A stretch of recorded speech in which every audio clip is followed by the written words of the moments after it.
Welcome to Unpacking Peanuts, the podcast where three cartoonists take an in-depth look at the greatest comic strip of all time, Peanuts by Charles M. Schulz. Hey everybody, welcome back to the show. This is Unpacking Peanuts, and we're here in 1993 looking at some great fun comic strips. Hope you're doing well. I'll be your host for the proceedings. My name is Jimmy Gownley. I'm also a cartoonist. I did things like Amelia Rules, 7 Good Reasons Not to Grow Up, and The Dumbest Idea Ever. And you can read my brand new comics for free now at gvillecomics.substack.com. Joining me as always are my pals, co-hosts, and fellow cartoonists. He's a playwright and a composer, both for the band Complicated People as well as for this very podcast. He's the original editor for Amelia Rules, the co-creator of the original comic book price guide, and the creator of such great strips as Strange Attractors, A Gathering of Spells, and Tangled River. It's Michael Cohen. Say hey. And he's executive producer and writer of Mystery Science Theater 3000, a former vice president of Archie Comics, and the creator of the Instagram sensation, Sweetest Beasts. It's Harold Buchholz. Hello. And making sure everything runs smoothly, producer Liz Sumner's here. Hello. So here we are, guys, 1993. We got almost 20 strips to discuss today. Do you guys have any sort of introduction, any sort of preamble you want to get out of the way first? Seems to me he's recycling a lot of old ideas. There are lots of callbacks, I think. Yeah. Yeah, one of the ones I picked definitely has late 60s vibes. Is that a good thing or a bad thing? I mean, they're good, but they're good because there's something that really worked years ago. A couple of them were like, have I seen this before? Yeah. And then realize that, that he's used that idea before, but like 40 years. So 40 years ago.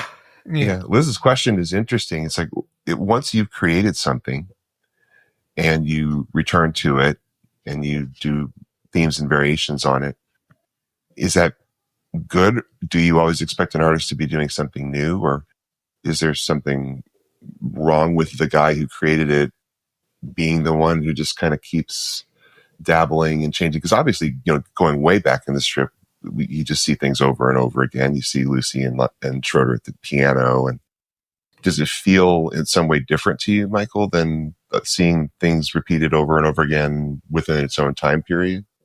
I'd find them better than the stuff that is newer. Uh-huh.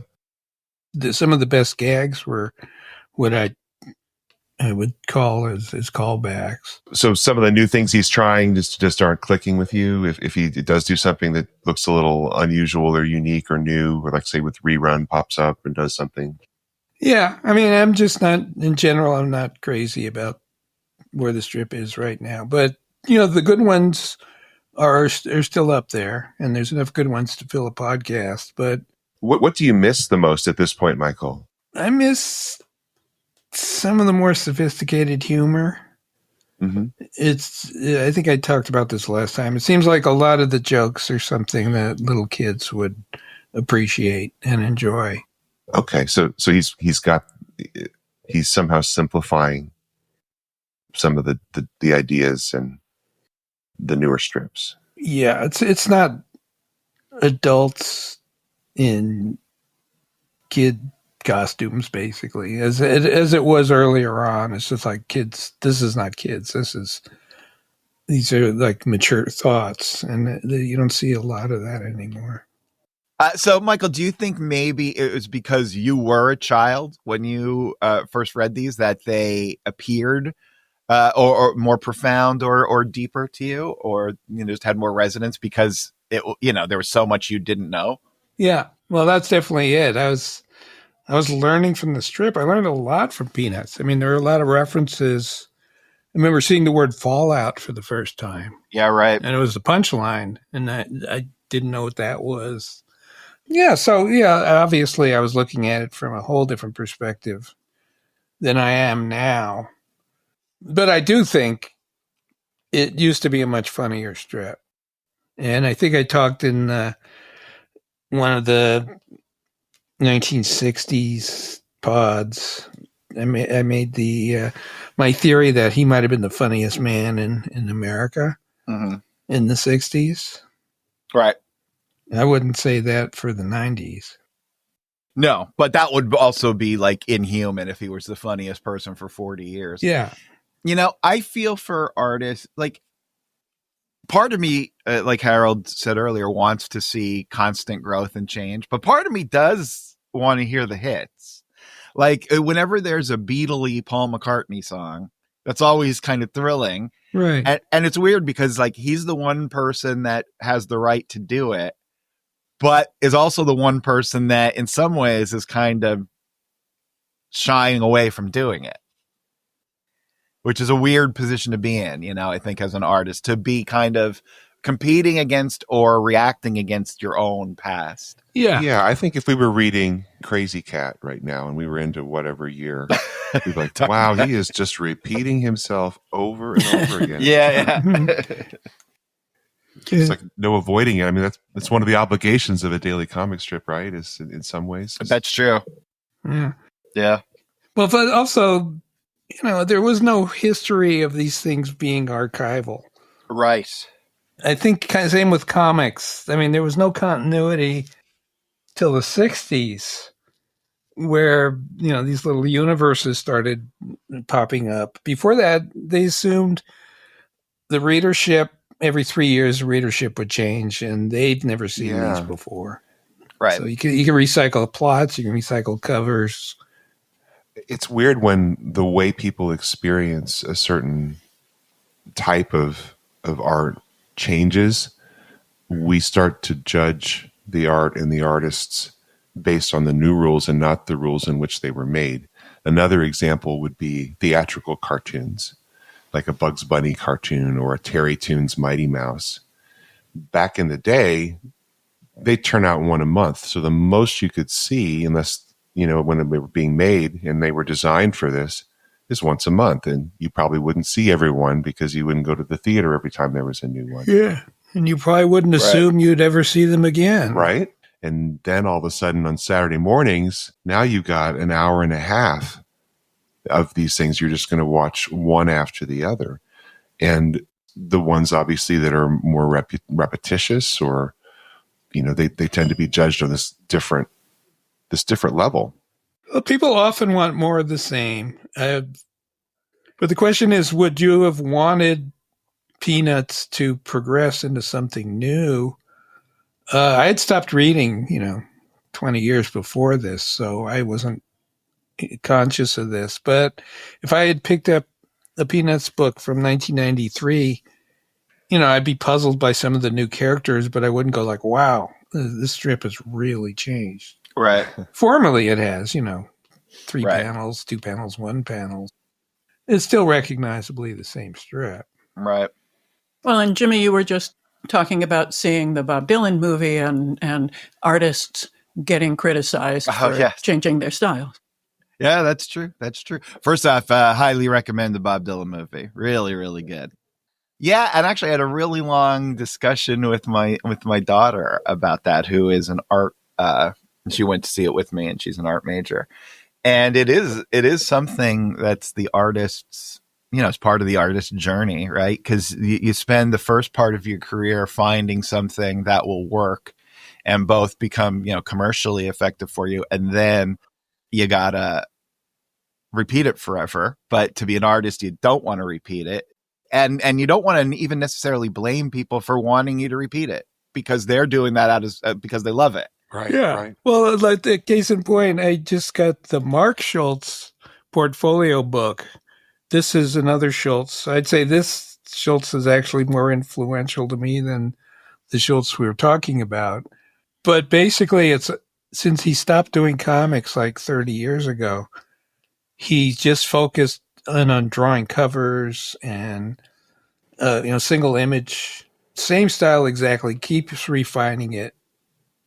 More and more refined. It's cleaner. It's brilliantly laid out, but there's no advancement. Subject matter stays the same. Right. Technique pretty much stays the same. How does that feel to you, Michael? When you see him just getting better and better and better on Well, the there's a technical point side. where you can't get better unless you're willing to spend a year on one drawing.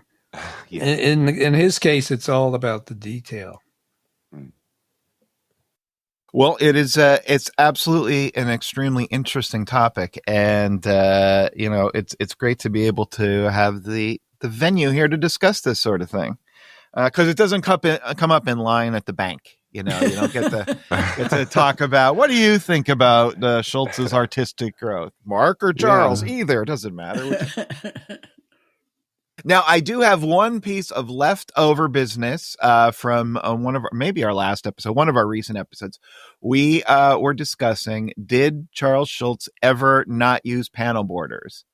And the answer is yes. At least on the Sundays, there's at least one example where he got rid of the panel border. And it's one of our favorites that I noticed. It's a bug. It's a pizza fuzz. So the fact that we didn't know that is to our eternal shame. I think we should stop now. Not go forward. Exactly. It's our deepest apologies. Be of good cheer. Yes. All right, let's hit the strips. All right, if you characters are out there, you want to follow along, there's a couple things you need to do. First thing I'd love for you to do is go over to unpackingpeanuts.com, sign up for the Great Peanuts Reread. That'll get you one email a month. That'll clue you in as to what we're going to be discussing on the next episode. Then all you got to do is go over to gocomics.com, search for Peanuts, and all of these strips are there freely for you to read. And I heard it through the grapevine, there might be an upgrade to the Go Comics site soon, so might be even more fancy. So do that, and here we go. September 1st. Charlie Brown's in the beanbag chair watching TV, and his sister Sally approaches from behind and says, "School starts next week. I need you to test me on my multiplication tables." Charlie Brown says, "Okay, how much is 5 times 8? Sally says, "Who cares?" And Charlie Brown sinks a little bit further into the beanbag chair and says, "I think you're ready." What I like here is the "who cares" is Sally's kind of motto right now. It seems like that's always been the punchline. And to have Charlie Brown actually come up with something kind of nice little quip at the end is good, because the "who cares" is getting a little old. Yep. Yeah, it works great. That's one of the innovations that he really came up with, this idea of sort of developing a punchline and then moving it around in the strip so it's not always in that fourth panel and giving somebody else the true punchline. And it really works. And this is a great one from Charlie Brown. Yeah. He's usually not this quick on his feet. He's getting quicker. I love that he sinks just a little bit in the beanbag chair in that last panel. And he wouldn't be as quick if there was a fourth panel. Yeah, that's true. That's a really good point, Liz. Yeah. That could have very well been separated, Sally's "who cares" and Charlie Brown's "I think you're ready." Yep. Yeah, and those are the types of things that you have to spend time on as a cartoonist to think, well, is it better to break this up in 2 panels, or is it better to keep it as 1 panel? And then 12 hours pass and you start again the next day. September 15th. Marcie and Peppermint Patty are out tossing the old football around, and Peppermint Patty says, "I'll run down the field, Marcie, and you throw me the ball." And Peppermint Patty runs down the field, but then when she gets to her chosen spot, she turns around and has a quizzical look on her face. And we see in the next panel, Marcie has gone inside. So Peppermint Patty goes to Marcie's house and says, "Marcie, where did you go?" And then Marcie says to Peppermint Patty, "After you ran down the field, I suddenly felt very lonely." I've been enjoying some of these Marcie strips where Peppermint Patty's dragging her into sports and Marcie's trying to participate, or sometimes doesn't want to participate, or wants to do it in a different way. And this one in particular struck me as this is something that only lives in a Peanut strip, this particular one. There is that melancholy aspect of Schulz that comes through here, but it's also, I just found it kind of sweet and touching. And surprising. Yeah. She's only been gone for a few seconds to do a football play. And Marcie's gone home because she's alone. It also would only live in a comic strip because the timing is nebulous in a strip. Whereas if you did that in an animated special, I mean, I'm sure they could have tried it, but it wouldn't have the same impact or feeling. Well, maybe Pepper and Patty went real long. Yeah, right, exactly. September 30th, Charlie Brown's in school, and he's talking to himself and giving the side eye over something in his peripheral vision. And he says, I think I'll ask the teacher if I can move my desk next to that little red-haired girl. Now he's in complete reverie, saying, then one day I can reach over and touch her hand. And then in the third panel, he's shocked because he now is realizing, and she can look at me like I've lost my mind. And he sinks down in his chair and says, maybe I'll ask the teacher if I can move my desk out into the hallway. Now, talking about the recall strips, this is like a recall of maybe I'll flap my arms and fly to the moon. He would do these things where he would think about how he wanted to interact with the little red-haired girl, and then he would undercut himself at the end. Yeah, and we see that again here. Yeah, it's got the rhythm of older strips. But I do have a question for you guys. Would this work if those were thought balloons instead of speech balloons? For me, yes. Yeah, it would have worked. It might have actually worked better because Charlie Brown's not sitting there talking to himself. Right, but he chose to have him talking to himself. It looks to me like the third panel is that the person sitting behind him says that. He really has those weird pointers this time. Yeah, it looks like it's pointing two different ways. The little curve on that incredibly curvy pointer is looking like it's going off panel. That's interesting. These are really extreme. If you look at even the ones around it, the day before we looked at and the day after, they're not like that. Yeah, these are not points. Maybe that's his way of doing kind of a thought balloon. Yeah, it's kind of open. Yeah, like he's whispering to himself or something. But I think it should have been thought balloons. I think that would be better. I feel like he's using thought balloons sparingly with the kids, maybe because he considers that the domain of Snoopy. I don't know. Maybe. October 6th. Linus and Lydia are sitting in class in their famous positions. And Lydia says to Linus, if you really loved me, you'd buy me a music box. And then Linus over his shoulder says to Lydia, if you really loved me, you wouldn't ask me to buy you a music box. To which Lydia replies, another tie. Well, she realizes, or they realize now that this is a game and you're trying to win. Another tie is such a great punchline for it, too. Yes. Really, really funny. Really good. And they're equal now. Yeah. At least for a day or two.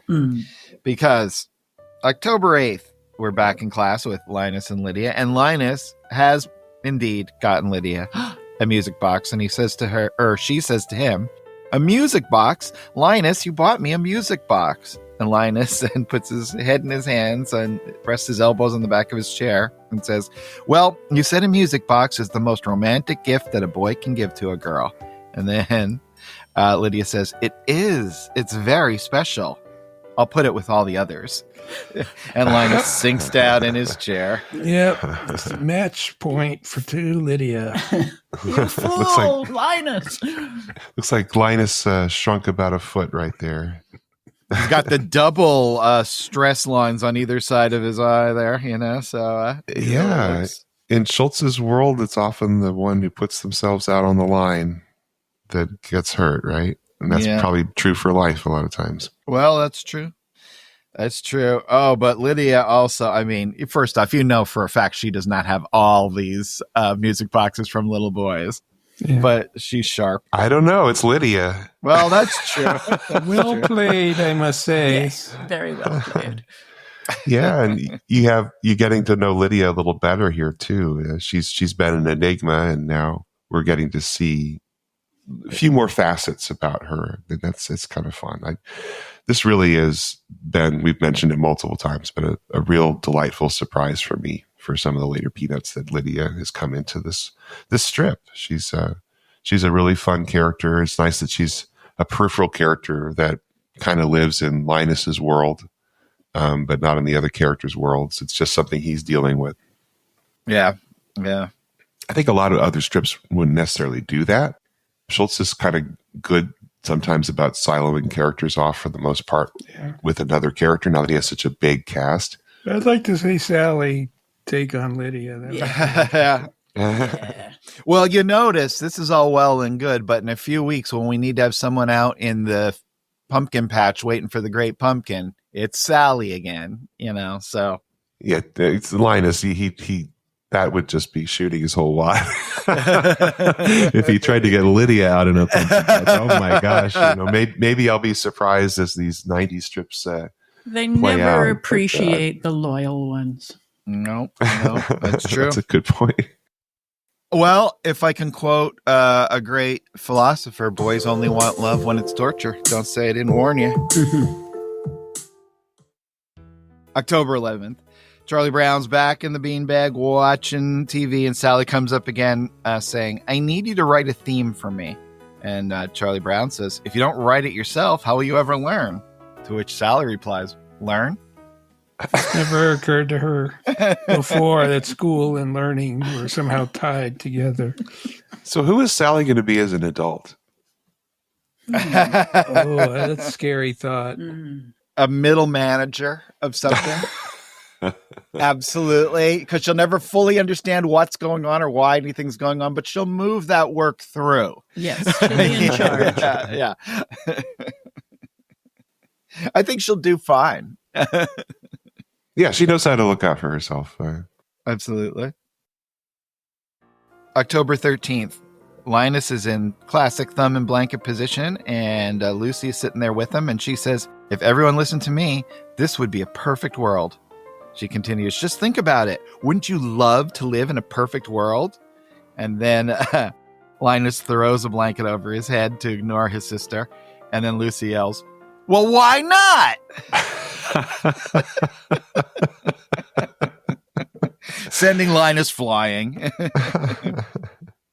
This is great. I love this strip. We haven't seen as much of the Lucy-Linus relationship recently, and I thought this was a really brilliantly crafted strip where you have that strange self-centered idealism that Lucy can have sometimes, and Linus going, oh, okay, I'm going to a place where this is not going to turn out well. And so he gets under his blanket because it's like, I cannot, if I answered her, I would get slugged. Absolutely. This, by the way, is also the plot of every Alan Moore superhero story. This is the plot for Miracle Man. This is the plot for Watchmen. If everyone listened to me, it would be a perfect world. But then no one wants to live in that perfect world. Well, this is also the theme of John Lennon's Imagine. Right. You know how John? You know what? As long as we try to improve the work of geniuses, I can work on Imagine a little bit. That one. I find that one disturbing. Is if everyone thought like me, the world would live as one. If he would have essentially what he's saying. Yeah. Well, if he would have done Imagine No Possessions, I wonder if we can. I think that would be. Do you know what I mean? Because if how much would that white piano cost? I'll tell you what. And you know what's weird about that white piano? Black keys are only painted on.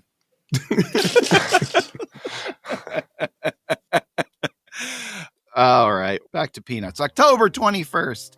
Marcie and Peppermint Patty are back throwing the old pigskin around. And Marcie says to Peppermint Patty, sir, instead of playing, maybe I should just be a cheerleader. Listen to this. Come on, team. Try to do your very best. Peppermint Patty just walks away saying, let's just work on some more plays, Marcie. And then Marcie says, a little too impassioned, huh? Football has really come into its own in this strip. There wasn't a whole lot of football going on back in the day. No, that's true. It's a little more in the mix. And I think Schulz kind of said he knew it was the most popular sport in America, so may as well put it in the mix. But again, I love this. Marcie is trying to find a way to engage with what Peppermint Patty is interested in her own way. And for our international listeners, I don't know if you understand how dominant football is. American football. Or cheerleaders. Football cheerleaders are great too. But no, I just mean football is ubiquitous for like 6 months of the year. In American football. Well, I'm in America. Yes, but you are talking to the rest of the world where football means something entirely different. Well, nonetheless. Well, I love, and then the next strip, there's a really cute picture of Marcie with these little pom-poms, watching Peppermint Patty on the phone talking to Chuck to see if he'll have her as a cheerleader for his football team, which we don't see a whole lot of, right? No. Now, the other thing that's really important to sort of understand is Peanuts started before the absolute rise of football in America. I mean, it existed, of course, but it was not. I mean, college football was more dominant, probably. Baseball was America's pastime, and football was this other thing. But then, by the late 60s and then into the 70s, and obviously now, it just exponential growth and just became like the sport that dominated everything else. I remember one time, because, every little nickel had to go to baseball cards. This is pre-comic books for me. But, I remember one time I went like, maybe I'll buy a pack of these football cards. And I bought them and I went, what's the point? What's the point? Why? Yeah. It's so weird because the baseball card is such a perfect item with the stats on the back. Yeah, right. I mean, what can you do in football? He ran 5 miles. Right. Right. Yeah. Yay. Yeah, I bought the hockey pack. I don't know why. I got Bobby Orr, which I guess wasn't a bad thing. That's impressive for one pack of sports cards. I bought the Munsters. Oh, nice. Good choice, Liz. Well, did any of you? Well, not the one pack of hockey cards, but did you ever collect the whole set for a year or whatever it was? No one got that close. It's probably pretty close. I mean, the worst thing in the world growing up was when you buy you put your nickel down and you've got like triplets of every card there. It's just I know I've actually mentioned this before, but Art Monk, his all-pro card, I had a stack of Art Monk cards. Please take my Art Monk card. He must have known someone at Topps, and they were like, put a couple extra Art Monks out there. Man, talk about a marketing opportunity. Where's the Peanuts cards? Oh, they had Peanuts cards years ago. I had them like around 1990. They at least had a set. Maybe it was a little later when that trend for trading cards was really big, in comic shops and stuff. Oh, like collectible trading cards. Yeah, but it is kind of surprising the most popular strip that maybe they did think to, but it was too expensive to license them or something for like in the 70s. Since they had, like you said, there were Munsters cards and I had Good Times cards and for everything, Happy Days, Star Wars, Superman, Rocky. Maybe a comic strip wasn't considered a big enough deal. I don't know. October 28th. Charlie Brown has a beat up looking old rake in his house, and Sally's sitting on a chair reading a book, and she says to him, "Where are you going?" And Charlie Brown says, "Out to make money raking leaves." He then says to her, "I'm going to use salesmanship. I'll convince everyone they need their leaves raked." And he walks out of the house off on his quest and says, "It's all a matter of salesmanship, perseverance, and being well liked." To which Sally replies, "Willie Loman of the Leaves." There's your sophisticated line, Michael. Yeah, come on. This is sort of like what I was talking about. And it's Sally. Yeah, right. The one who never reads, and she's not letting on. Yeah, she has seen Death of a Salesman, though. And she has the book right there in panel 1. She does watch a lot of TV, but it is surprising to see Sally with a book. Well, in 1993, Seinfeld was making tons of references to Death of a Salesman. Oh, really? Calling George Biff Loman and stuff like this. Although this is October, so maybe not. He would have been doing this in summer. So I think that's the funniest looking rake in cartoons right there. That it is just wild. Looks so forlorn. Having grown up with those little metal tooth rakes that were so flimsy, and they would look horrible. They are hard to draw. A rake is hard to draw. I drew Tanner raking leaves a couple months ago, and it's hard to draw a rake. How about we take a break, and then we'll come back, answer the mail, and wrap up 1993. Sure. Sounds good. All right. We'll be right back. Hi, everyone. We love it when you write or call to tell us how much you enjoy the show. But don't just tell us. Tell your friends. Tell complete strangers. Share your appreciation in a review. It doesn't have to be on Apple Podcasts. 60% of you listen on other apps. Some of those apps have review sections. Think of all the poor Peanuts fans out there who haven't found us yet. There are review instructions on our website at unpackingpeanuts.com/spread the word. Thank you for your support. And now let's hear what some of you have to say. All right, we're back. Liz, I'm hanging out in the mailbox. Do we got anything? We do. We got a couple. First one's from Rich Bowen, who has the YouTube channel Cynical Adult, and he writes, "Hey, Peanuts Unpackers. Loved your look at Christmas Time Again, Charlie Brown.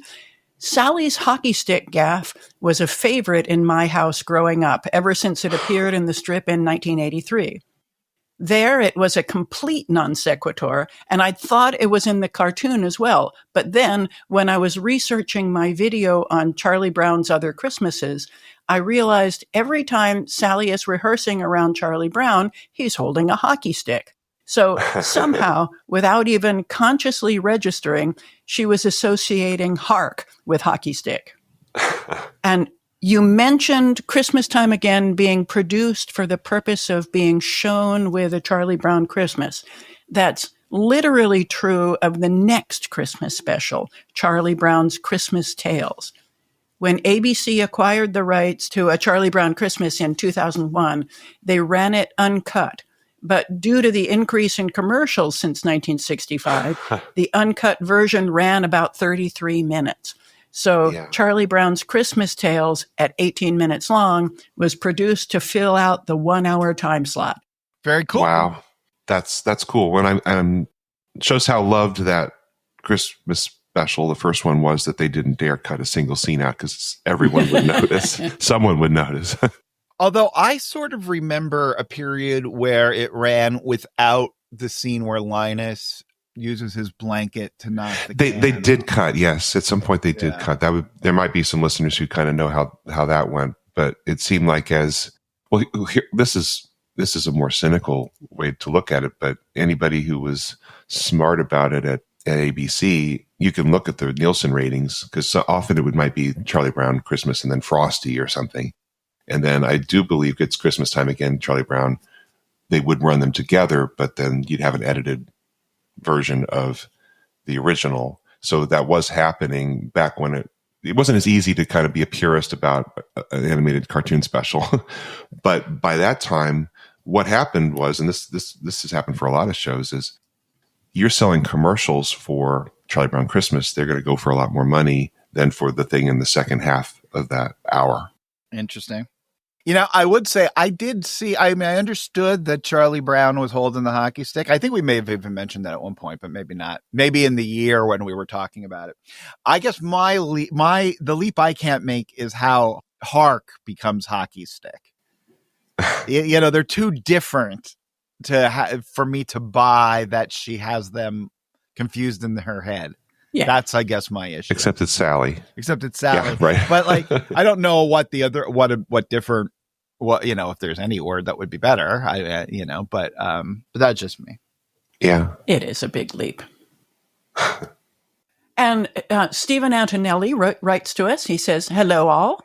In regards to your discussion of Lucy bringing Charlie Brown back to reality as he reminisces on the pitching mound, I feel you missed one key fact. You debated whether this was Lucy being mean or just giving unsolicited criticism. While I do agree that Lucy considers Charlie Brown a friend, it is also important to remember that she is his therapist. Disabusing Charlie Brown of his delusions is her job, for which she is regularly compensated." And then, secondly, I wanted to mention that I've been listening for quite a while now, and I enjoy your show very much. However, I have never, ever looked at the strips you discuss. I find that just hearing the description and the reading of the dialogue gives me a very clear picture of the strip. Damn right it does. I'm not sure if this reflects how embedded these characters are in my brain or the skill in which they are described. It's the skill, baby. Even without looking at them, I still enjoy the technical discussions about the lines and framing. Thank you for your work, Stephen. Well, thank you. That's so nice of you. And we'll sing your praises, Jim. You don't have to do it for yourself. But no, I go back when I'm listening to them. It's very vivid. Now, of course, I have read them not too much in the past, but I'd like to throw it back out there. I'd like to know more from more of our listeners how they do it, or if they've done it both ways, and if they enjoy it, having read them before or during or after. I have a friend who said he stopped listening because it was too much trouble to go and look at the strips, and he thought an idea of having a. First off, heck of a friend. Yeah, really. Yeah, no, it's okay. I wasn't offended. He was being honest. But yeah, having it together would be ideal. But this is a podcast, so no, can't do it. But Jimmy, it could be. Don't rule out ESB. You might be sending out those images. I might be. Hey, to any friends out there who are adjacent to someone doing a creative thing, here's how it goes. It's fantastic. I love it. That's all you got to say. That's all your job is as a friend. It's fantastic. I love it. Well, but didn't you have a good friend who suggested that you write about what you know? One. How many billions of people are on the earth? One gave me a useful piece of advice 40 years ago. Well, I love it. It's great. That's all you say. I just have to say that I did write back to Stephen and say, I appreciate the fact that you like the descriptions and you're an auditory person like I am. Mm-hmm. However, you really should look at the strips. Oh, really? Yeah, they are worth it. Well, obviously, we love Peanuts, and I wouldn't keep anyone from looking at the original beautiful stuff that Schulz does. But I just, from the few people that I have spoken to who listen to the podcast, I'm assuming the majority, probably a good majority of the people, are just experiencing the podcast for the podcast, and they are not, with maybe an exception here and there, if they get intrigued by a conversation or not going back. Is that true, listeners? Are you just kind of taking in Unpacking Peanuts on its own merits and not looking at the strips? I know of one person that reads every strip on their lunch break, and then when it gets to the date we're talking about, they'll play the podcast, and then when we're done, then they'll read until the next one. So I know some people are doing that. I do know some as well. Yeah, I'd say they aren't the majority of the people I know. Oh yeah, I'm sure not. Most people, I'm sure, are listening to this in their car, in which case, don't call up the strips. Yes. Hey, Siri, show me on Go Comics. Oh, wait. Oh, sorry. Siri, listen to me. I found this on the web. Unbelievable. And finally, we got a comment on Facebook from Brendan Briggs, who writes, because I'm still listening to the 1960s, I'm not sure if this is a good way to get an answer, but was Charlie Brown always meant to be the anchor of the strip? I don't recall if it was mentioned in the earlier episodes. Also, did Mr. Schulz ever address why even related characters like Sally call him Charlie Brown? Well, I think that Charlie Brown developed into the lead, because I think if you look at those very, very early strips, there's an element, and I talked about this before, where it's almost a rom-com between Patty and Shermie, with Charlie Brown as like the third wheel.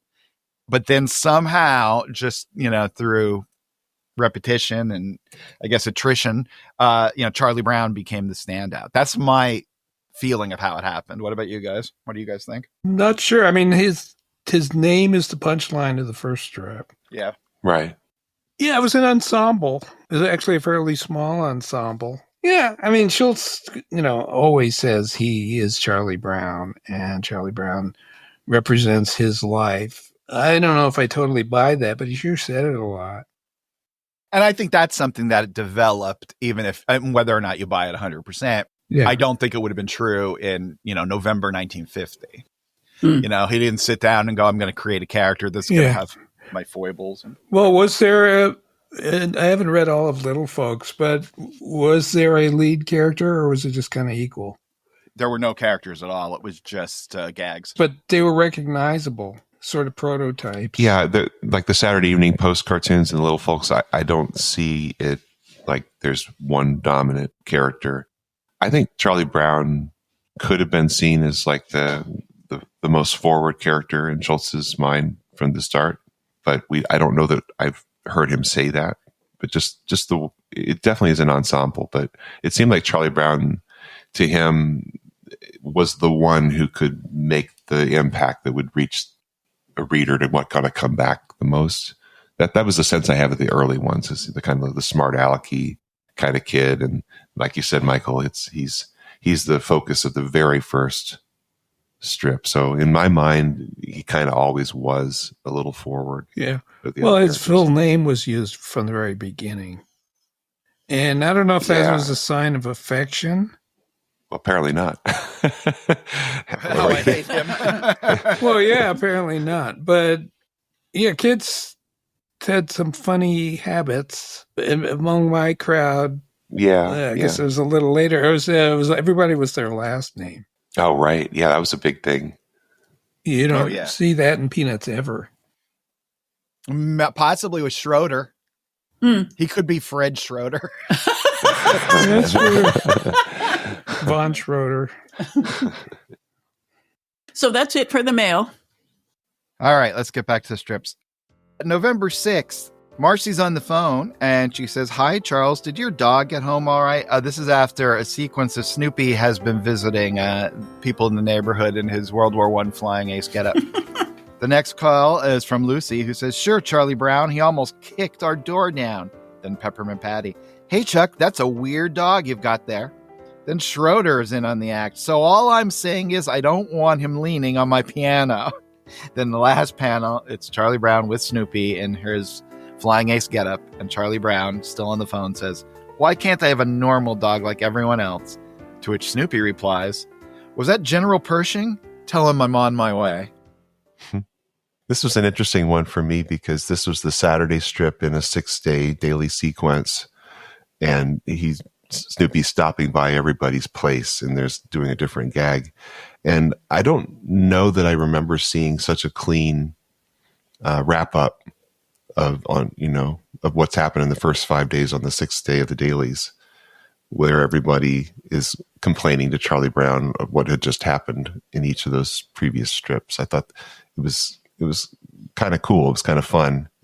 It seemed like it would work in the daily, and it would work if you were reading it in a book as well, because it's kind of a pleasing wrap up to a little sequence. Absolutely. What's that? Is that a weird window in panel 4? Like a painting. Oh, yeah, I think that's a frame. Yeah. Oh, I see. Oh, I see. Because we see the corner of the frame, and that's why it's shadowed on the bottom. I see. Okay. November 7th. It's a Sunday, and Charlie Brown yells. He's dressed, ready for school, and he yells behind him, probably to his sister Sally, "And don't forget your lunch." And then we see it is Sally. The two of them are walking to the bus stop, or to school, rather. And as they walk along, Sally says to Charlie Brown, "Grandpa says he used to walk 10 miles to school in the deep snow." And just then it starts to snow. Sally says, "Ha, look at this. Wait till I tell him about today. Oh, boy." And Sally continues, "I'll tell him how it started to snow while we were waiting for the school bus. And suddenly it turned into a blizzard, and the bus got stuck in huge snowdrifts. And all the schools had to close, but at this point we see the snow, which had previously dusted up to quite a bit, is slowly fading out. And then in the next to last panel, just one last snowflake falls, leaving Sally to say, 'Rats.'" I think this is a great one. I really just think it's very funny. I love the way Schulz cartoons snow. I think Sally and Charlie Brown standing there in that first panel in the last here. Sally is yelling to the sky with all the snow falling is really cute. Yeah, I just liked it. It's cool. November 11th. It's Veterans Day, so Snoopy's in his World War I flying ace outfit, and he hops off his doghouse, thinking to himself, on Veterans Day, I always go over to Bill Malden's house to quaff a few root beers. Bill knew my hero, Audie Murphy. Snoopy is continuing as he walks to Bill's house. I've told Bill how I met Captain Harry Truman in France. But then he apparently arrives at Bill's house, and he thinks to himself, but Bill never believes me. So the real tribute to Bill Malden comes up soon in several strips. We've mentioned Malden before as this very famous World War II cartoonist. And then he throws in Audie Murphy. Peanuts Obscurities Explained. And I knew Audie Murphy kind of peripherally because he had a movie acting career, largely in like the 50s and 60s and some of the 40s. I didn't realize that he was basically he was a kid who grew up in Texas under really tough circumstances and went off to Well, yeah, he was named Audie. And he was pretty much the most decorated combat soldier in possibly in American history, depending on how you count it.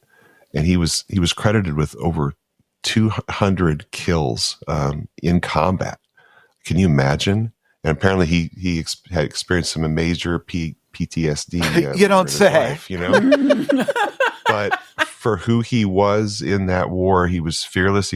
There's one famous thing where he single-handedly fought off 19 German soldiers, held them at bay. I mean, this guy was in combat, apparently was just absolutely amazing and became this real hero. So that is a Peanuts obscurity explained for you. Yep. Audie Murphy. November 13th. Oh, here's something we're going to become more and more familiar with. Charlie Brown lying awake at night in his bed. And he says to himself, sometimes I'll lie awake at night and I ask, why me? In the next panel, he says, then a voice answers, nothing personal. Your name just happened to come up. I am just reading a huge book on strips by Kevin Huizenga.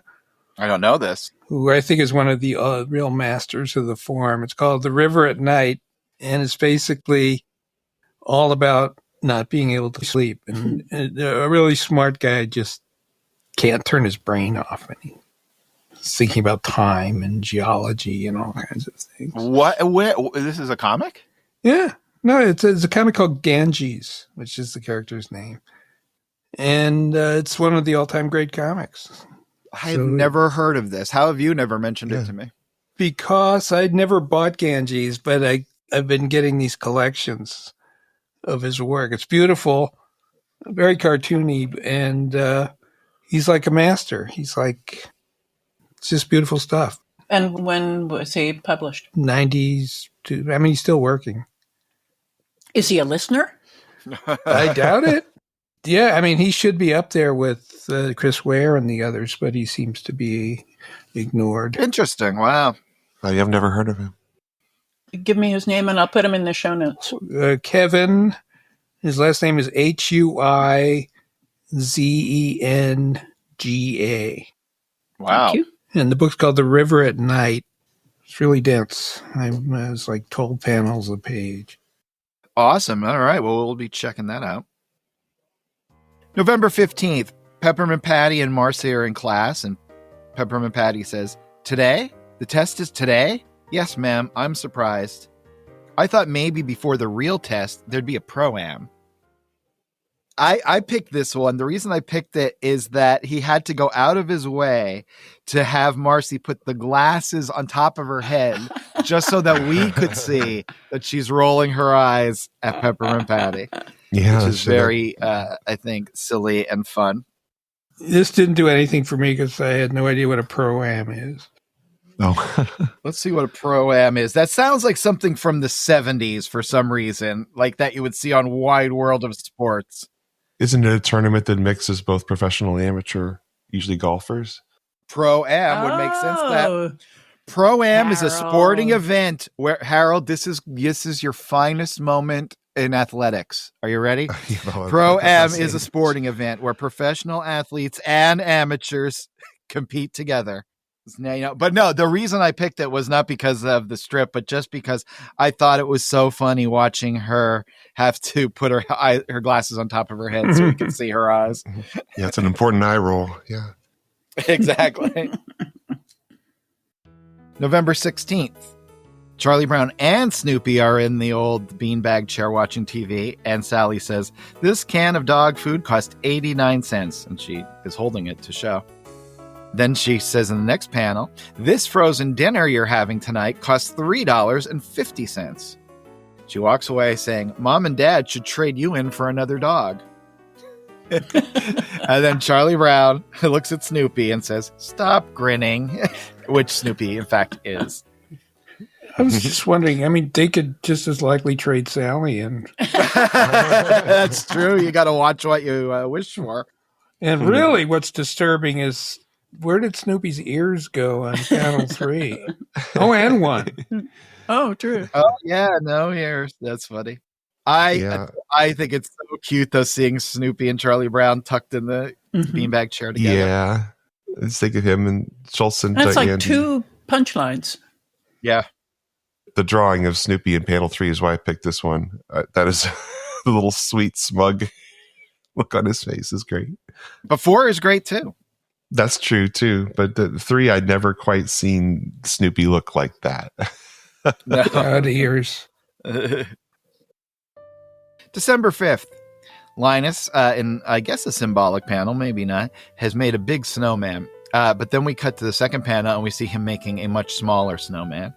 And we see over the course of 1, 2, 3, 4, 5, 6, 7 panels total, he is making snowmen. And then in the last panel, we see him standing behind a snow podium, addressing a whole crowd of these tiny little snowmen. And he says, "So what we're talking about here is empowerment through inner dialogue, hopefully leading to life enhancement."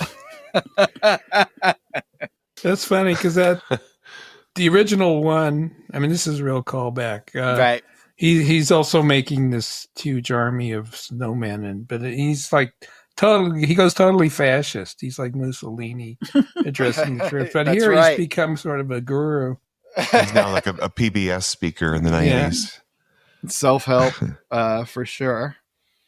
I love it. I love seeing all the tiny little snowmen. They look great.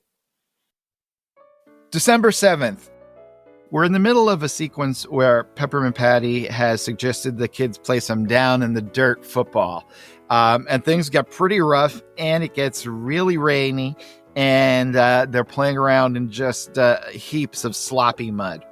And in this strip, we're seeing a one-panel denouement of the action from the football game, where everybody's a little worse for wear. And we start with Marcie, who says, "Where am I?" And that moves over to Linus, who says, "Who's got the ball?" And then Snoopy, dazed on the ground, says, "Somebody call the vet." And we go over to Franklin, who is very hard to identify, but you have to know that from the previous day's strip that you can see it is, in fact, Franklin. And he says, "Is it still raining or am I bleeding?" Charlie Brown is just lying flat on his back, dazed. And then Peppermint Patty, with a big smile on her face and the only one not wearing a helmet, says, "Isn't this great, Chuck? Good old-fashioned down in the dirt football." I think this is the real tribute to Bill Malden. This sequence, if you know up the Willie and Joe stuff from World War II, there's 3 main characters. There's Willie, there's Joe, 2 GIs, and there's mud. And half the strips, they're either like digging in the mud or they're lying in the mud, and there's mud over everything, and it's just big black blobs like this. Mm-hmm.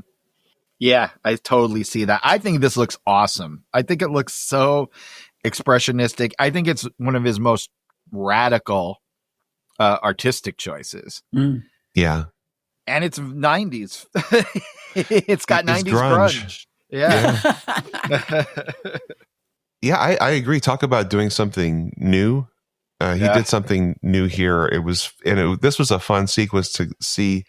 We see Peppermint Patty so often struggling with, doing something she wants to do with Marcie that Marcie has no desire to do, or Peppermint Patty in school struggling and winding up at the principal's office. And here, Peppermint Patty instigates a game that only she wants to play, and everybody goes along, and she is absolutely ecstatic to be playing this. She's in her element, and it's just fun to see that. And I also think the line from Franklin is, "It's still raining, or am I bleeding?" Oh, yeah. It's pretty intense and funny at the same time. Yeah, it really is. It's interesting that he decides to not do the zipatone except for the very little bit on Franklin. I guess it's just would have been one texture too many. Well, there's there's zipatone on everybody. Yeah, and the helmets. But I'm saying the complete zipatone to color in Franklin's skin tone. Mm-hmm. Yeah. Yeah. He avoids that in the previous. I still don't see Franklin strip as well. The only way it's Franklin is because of this day before. Yeah, but because the Franklin is called Franklin. If Franklin wasn't called Franklin, we wouldn't know it's Franklin in that one because he's in his helmet and no zipatone on his skin again. And no zipatone. Nothing to indicate a different skin tone on the 6th. But yeah, I see the Willie and Joe thing on. I give it 2 thumbs up. And then it continues and concludes actually here on December 11th. It's still raining, and Peppermint Patty is at Marcie's house. The game's over. Marcie's sitting on her stoop. They're both caked in mud. Peppermint Patty is elated, saying, "Wasn't that fun, Marcie? Good old-fashioned play in the rain down in the dirt football." To which Marcie replies, "I think I lost my shoes." Peppermint Patty continues, "And now it's starting to snow. We should play again tomorrow." Then Peppermint Patty walks away, looking absolutely blissed out, and she says to herself, "I never knew life could be so beautiful." That's great. That's great. That is great. So nice. And Marcie in that first panel looks amazing. Yeah. This is a great Peppermint. This is maybe my favorite Peppermint Patty. This is like Frank Miller doing Peanuts. It's really Frank Miller-esque, which is not the first time we've said that, which is really weird. Yeah, I mean, that almost silhouette of Marcie really looks good. And that second panel of Peppermint Patty where it looks like, either she has a mouthful of mud or she's lost some teeth. Yeah, it's a good one. And that brings us to, at long last, December 26th. Sally's at the table. She's writing something, and she's thinking to herself. Charlie Brown is in the other room at his chair, and he yells out, "What are you doing?" And Sally yells back to him, "I'm writing a thank you letter. What did I get from Grandma for Christmas?" This is, by the way, December 26th again, so she's already forgotten. Charlie Brown yells back, "Which Grandma? You've got 2 of them." Sally comes in and says to him, "Maybe I'll write to Grandpa. What did I get from Grandpa?" And then Charlie Brown says, "Which Grandpa? You've got 2 of them." And Sally asks, "What did I get from my aunt? Maybe I'll write to my aunt." And Charlie Brown says, "Which aunt? You've got 5 of them." Sally walks away with a piece of paper. Then back at the table, she yells to Charlie Brown, "What did I get from my 3rd cousin once removed?" Nothing, Sally. You don't get anything from your 3rd cousin once removed. You notice what Charlie Brown's reading? He is reading, what is it? No, I can't read it. What is Down by the River? Down by the River. This Collection of Neil Young lyrics? This was so rare and unusual that you'd see the title of the book Charlie Brown's reading in his chair. I can't think do a little research to figure out why on earth Schulz went out of his way twice to put the name of the book Charlie Brown's reading on there. That is a little book by Monty Schulz. Oh, that's amazing. That had come out. And Monty's gone on to write a number of novels. Yes. And that may have been his first major novel. It had been out for a couple of years, but I thought it was kind of cool that Schulz, went out of his way to honor his son. Yeah, that's very, very cool. A little belated Christmas present. Nice. Well, if you get a book published, you deserve a little shout out around Christmas time. Why not? That's an impressive feat for anybody to do. All right, guys, that brings us to the end of the year. It was another great one. So we're going to wrap up. I'll get the MVP and strip of the year from the guys. But before I do that, I'm going to give you my little litany here. If you enjoy the show and you want to keep this conversation going, there's a couple different ways you can do it. First thing you can do is go on over to that website, unpackingpeanuts.com, sign up for the good old Great Peanuts reread. That will get you one email a month. That'll give you the heads up about what we're going to be covering. And then you can read along with us. You can also email us. We're at unpackingpeanuts@gmail.com. Or you could call us. We have the Unpacking Peanuts hotline, 717-219-4162. You could leave a message or just text us. And you can follow us on social media. We're at Unpack Peanuts on Instagram and Threads, and at Unpacking Peanuts on Facebook, Blue Sky, and YouTube. And remember, when I don't hear from you, I worry. So, guys, with all that said... But what about the anger and happiness index? With all that said, I want Harold to give us the good old anger and happiness index. All right. So here we are, 1994. 3. Did it feel any different than 1993? This is 1993. Well, there you go. Here we are in 1993. I love Does 1993. anything feel differently? Yeah, everything feels different. Boy, 93. Boy, if I could feel like I felt in 93, the world would be in trouble. Yeah, that's when I met you, man. Yeah, around then. That's crazy. History is made. That's cool. So, 1992, we had seen a sharp drop from a weird spike in anger in 91. So there were 87 strips out of the 365 where there was a character showing anger in 1992. Did it seem like it was about the same or a little more or the less? I think this year is furious. I think it has shot up 3%. And Michael, nothing to posit here? No, I think reading it in 3 separate chunks. Yeah, It's hard to see trickier, the picture of the whole year. Yeah, I agree. This year was we went from 87 to 79, so we're down about 10%. Not a big deal. And then happiness. I think it's a really happy year. I think it's up about 3%. So we went from 84 to 94. So we're down in anger, up in happiness. We had more angry in 92 by a hair, but now happiness reigns, 94 to 79. All right, there you go. All right. Now, with all that out of the way, guys, give me your MVP and your strip of the year. Michael, why don't you go first? Okay. I'm going to give my MVP, which I've done, I think, the same person the last 4 years. But anyway, Sally's the one who makes me laugh. So just based on that, I got to give it to Sally because I enjoy those strips the most. And strip of the year, I think this is like just masterful cartooning. It's simple. It's hilarious. It's March 17th. It's Woodstock wants to play shortstop for the team. Yeah. It's a good pick. Good pick. Harold, how about you? Nobody stood out super strongly to me this year. It's a real ensemble year like it has been, but because Peppermint Patty went out on her high note, I'm going to give it to her for the year. She's been very solid throughout 1993, and my strip of the year, though, does not have Peppermint Patty in it.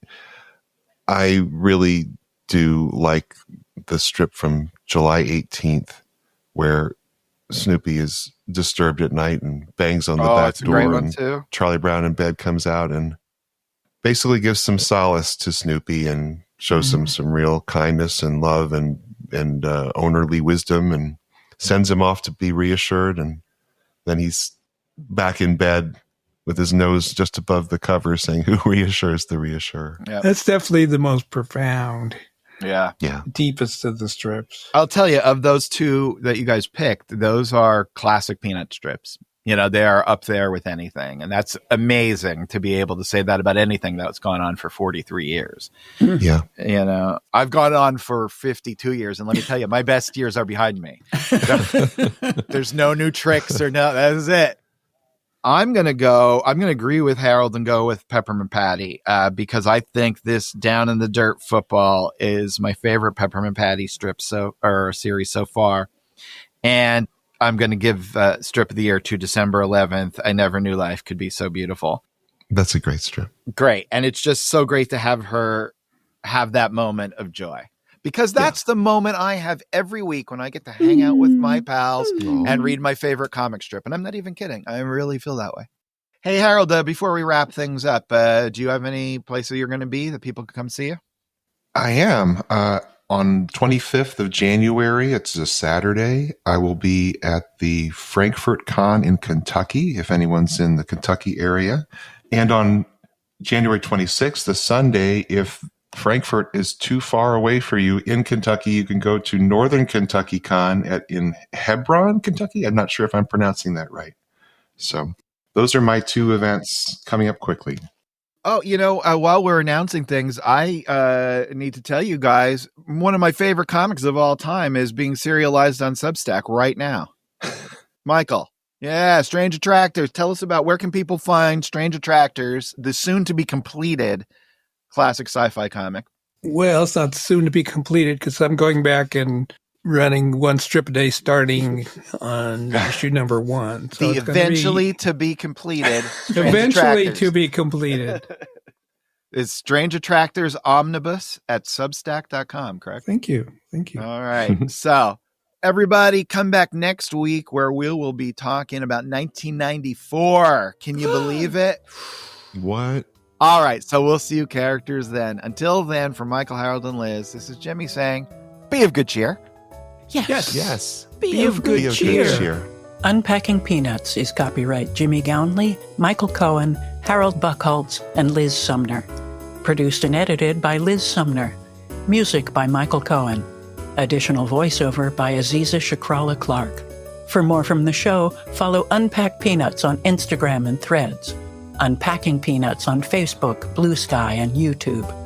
For more about Jimmy, Michael, and Harold, visit unpackingpeanuts.com. Have a wonderful day, and thanks for listening. Sorry.